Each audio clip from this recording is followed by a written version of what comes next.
మల్టీప్లెక్స్కి వెళ్ళినా మాల్కి వెళ్ళినా సెక్యూరిటీ వాళ్ళు మన జేబులు చెక్ చేస్తారు. అది ప్రైవసీకి భంగమే. కానీ సెక్యూరిటీ కోసం తప్పదు, భరించాల్సిందే. ఒక్క ఫ్రాడ్ని పట్టుకోవాలంటే వందల మంది జనాన్ని అనుమానించాల్సిందే. ఇంటర్నెట్లో కూడా అదే జరుగుతోంది. అందరూ నేరగాళ్లే ఉండరు, అందరూ తప్పులు చేయరు. కానీ సెక్యూరిటీ వంకతో అందరి మీద కన్నుంటోంది. అందరి పర్సనల్ డేటా సేవ్ అవుతోంది. ఇది మాత్రం సరే అనుకోలేం. ఎందుకంటే ఇది థియేటర్ దగ్గర జేబులు చెక్ చేసినంత చిన్న విషయం కాదు. అక్కడ మన పర్సనల్ విషయాల్ని ఆ క్షణం తెలుసుకొని వదిలేయడం కాదు, నెలల తరబడి ఏళ్ల తరబడి సేవ్ చేసి ఉంచుతున్నారు. మరి ఇలా మన పర్సనల్ డేటాని ఎవడో దాచి ఉంచితే అది మరో ప్రమాదానికి దారితీయదని గ్యారంటీ ఉందా?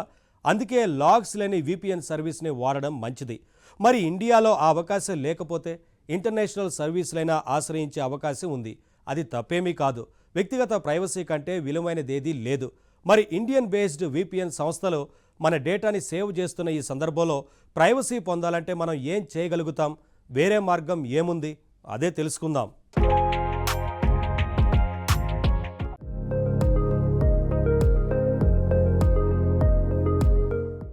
ప్రతి వారికి ఎన్నో ప్రైవేట్ విషయాలు ఉంటాయి. ప్రైవసీ మన జన్మ హక్కు. సైబర్ నేరాల్ని కంట్రోల్ చేసే రీజన్తో VPN కంపెనీలు మన ప్రైవేట్ డేటాని వాళ్ళ సర్వర్లలో దాచి ఉంచాలనడం ఓ కోణంలో కరెక్టే కావచ్చు. కానీ VPN వాడిన పౌరుడికి ప్రైవసీ లభించని పరిస్థితి మాత్రం బాధాకరమే. మొత్తం మీద ఇండియాలో కొత్త VPN పాలసీ మన వ్యక్తిగత సమాచారం మీద, భద్రత మీద ప్రభావం చూపించింది. అదే విదేశాలలో పరిస్థితులు ఇలా లేవు. అక్కడి VPN సర్వీసులు కస్టమర్ల డేటా ఎంత మాత్రం దాచి ఉంచకుండా కఠినమైన చట్టాలుంటాయి. ఇక్కడ కూడా ప్రభుత్వం మన డేటాని డైరెక్ట్ గా యాక్సెస్ ఏమీ చెయ్యదు. VPN సర్వీస్ల నుంచి చీటికి మాటికి మన డేటా అడిగి తీసుకోదు. 5 ఏళ్ల పాటు యూజర్ల డేటా మీ దగ్గర ఉంచండి, మాకేం ఇవ్వక్కర్లేదు, ఫ్రాడ్ జరిగితే మాత్రం చెక్ చేద్దామని అంటోంది, అంతే. అయితే పర్సనల్ డేటాని దాచి ఉంచమని ప్రభుత్వమే కోరుతోంది. అది కీలకమైన పాయింట్. అది ఎప్పుడైనా ప్రమాదకరమే. పౌరుల డేటా సేవ్ చేయమని ప్రభుత్వమే ఆజ్ఞాపిస్తే ఇక కంపెనీలు ఊరుకుంటాయా? వాళ్ళు డేటాని కేవలం ఓ 6 నెలలు దాచి ఉంచమంటే వీళ్ళు మరింత కాలం దాచి ఉంచవచ్చు, మరో చోట సేవ్ చేయవచ్చు. 6 నెలలు చాలు, 5 ఏళ్లు చాలు అని రూల్స్ ఉన్నాయి. కానీ ఆ టైం దాటాక కూడా వాళ్ళు మన డేటా దాచరని గ్యారంటీ ఏముంది? టైం పీరియడ్ అయిన తర్వాత కరెక్ట్ గా మన డేటాని వాళ్ళు డిలీట్ చేశారో లేదో ఎవడికి తెలుసు? ఇక్కడే ఉంది ప్రమాదం. నిజానికి VPN సర్వీసులు అన్నవి పాస్వర్డ్ సర్వీసుల మాదిరిగా పనిచేయాలి. జీరో నాలెడ్జ్ పాలసీని పాటించాలి. అలాంటప్పుడే ప్రైవసీకి పూర్తి భరోసా లభిస్తుంది. అసలు జీరో నాలెడ్జ్ పాలసీ అంటే ఏంటి? యూజర్ కి తప్ప సర్వీస్ ఇచ్చిన కంపెనీకి కూడా యూజర్ డేటా యాక్సెస్ ఉండదు. మనం తప్ప మన డేటాని మరెవరూ చూడలేరు. రోబోఫార్మ్, లాస్ట్ పాస్ ఈ పేర్లు విన్నారా? ఆన్లైన్లో పాస్వర్డ్స్ ని సేవ్ చేసుకునేందుకు ఉపయోగపడే సర్వీస్లు ఇవి. వీళ్ళు జీరో నాలెడ్జ్ పాలసీ ఫాలో అవుతారు.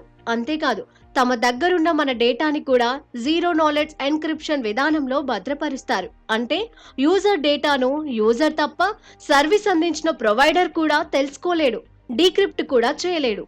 ఒకవేళ మన మాస్టర్ పాస్వర్డ్ మర్చిపోతే మనమే గుర్తుకు తెచ్చుకోవాలి. ప్రొవైడర్ ఎంత మాత్రం హెల్ప్ చేయలేడు, ఎందుకంటే వాళ్ళు కూడా మన డేటాకి పరాయి వాళ్లే.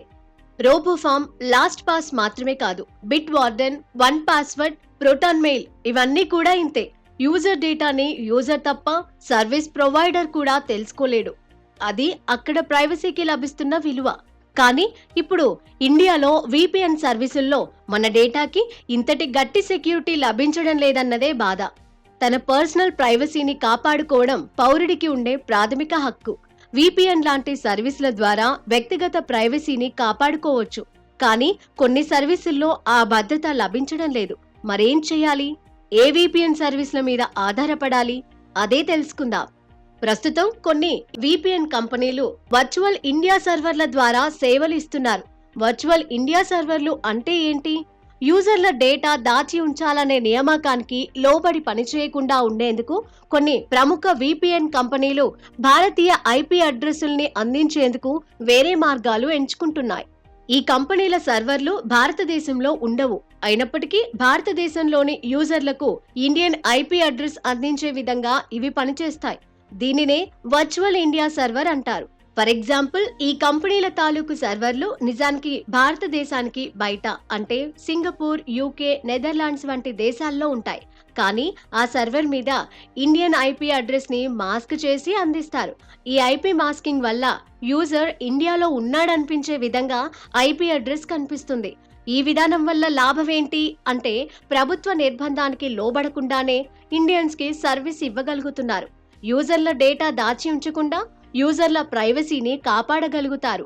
ఉదాహరణకి ఎక్స్ప్రెస్ విపిఎన్ సింగపూర్, యూకేల ద్వారా ఇండియన్ ఐపీని అందిస్తుంది. నార్డ్ విపిఎన్ నెదర్లాండ్, యూకేల ద్వారా ఇండియన్ ఐపీ ఇస్తుంది. సర్ఫ్షాక్ విపిఎన్ సింగపూర్ లేదా లండన్ నుంచి భారతీయ ఐపీ ఇస్తుంది. సైబర్ గోస్ట్ విపిఎన్ యూకే లేదా జర్మనీలో ఉన్న సర్వర్ ద్వారా భారతీయ ఐపీ మాస్కింగ్ చేస్తుంది.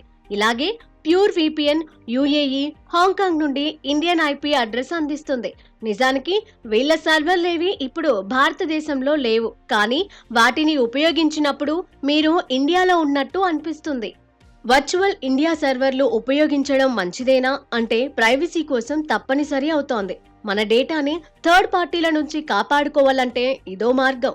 అంతేకాదు, నెట్ఫ్లిక్స్ ఇండియా, హాట్స్టార్ లాంటి ఓటీటీల్లో కొన్ని సినిమాల్ని కొన్ని దేశాల నుంచి మాత్రమే యాక్సెస్ చేయగలం. అలాంటప్పుడు ఇలాంటి సర్వీస్లు ఉపయోగపడతాయి. అయితే ఈ విపిఎన్లు వాడితే కొంచెం లెటెన్సీ ఉంటుంది. దీన్ని పింగ్ అంటాం. అంటే ఇంటర్నెట్ యాక్సెస్ చేసేటప్పుడు కొంత స్లోగా ఉండొచ్చు. ఏది ఏమైనా మన సమాచారానికి ఎక్కువ భద్రత కావాలన్నా, ప్రైవసీ కావాలన్నా విపిఎన్ తప్పనిసరి. ఇండియాలో ఇప్పుడు ఏవిజీ సెక్యూర్ విపిఎన్ లాంటి సేవలు నిలిచిపోయినా ప్రత్యామ్నాయంగా మరికొన్ని మార్గాలు ఉన్నాయి. కాస్త ఖర్చు పెట్టగలిగితే Express VPN, Nord VPN best. బడ్జెట్లో కావాలంటే సర్ఫ్షాక్, సైబర్ గోస్ట్ లాంటివి ఉన్నాయి. తక్కువ ఖర్చుతో కావాలన్నా, ఉచితంగా కావాలన్నా ప్యూర్ విపిఎన్ లేదా ప్రోటాన్ విపిఎన్ ఫ్రీ వర్షన్ ని వాడొచ్చు. ఇండియాలో సర్వర్లు లేకపోయినా నో డేటా లాగింగ్ పాలసీతో ఇవి సేవలు అందిస్తున్నాయి. అయితే విపిఎన్లలో ఫ్రీ సర్వీస్ల విషయంలో జాగ్రత్తగా ఉండాలి. ఉచితంగా విపిఎన్ సౌకర్యం ఇచ్చేవాళ్ళు మన డేటాని యాక్సెస్ చేసే అవకాశం ఎక్కువ. అందుకే స్టాండర్డ్ కంపెనీల విపిఎన్లని మాత్రమే వాడడం బెస్ట్.